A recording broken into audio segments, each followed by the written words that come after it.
I got a question on the chat from what if it's a completely new industry that we have not much knowledge about, right? So when you start with completely new industry, right, you still have a person who is in the business, right? Because let me ask again the question.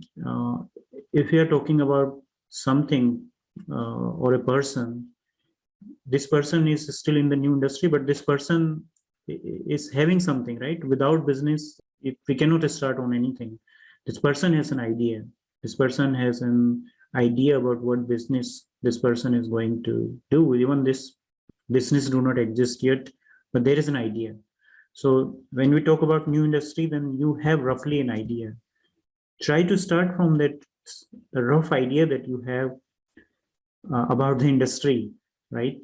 And it can be completely new industry. I can completely understand that. But start with whatever information you have, and when you generate those insights, you will get more specific ideas. You can again go and refine your research. For example, for me, I have no clue what was in this case. Let me pick up one thing.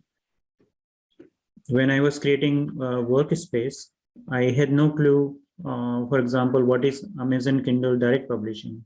It was my first time also 3 weeks back that I looked upon this. I heard about Kindle books, but I had never idea about how this publishing happened, what are the royalties, what are the price. You can go and check the existing information and start from there.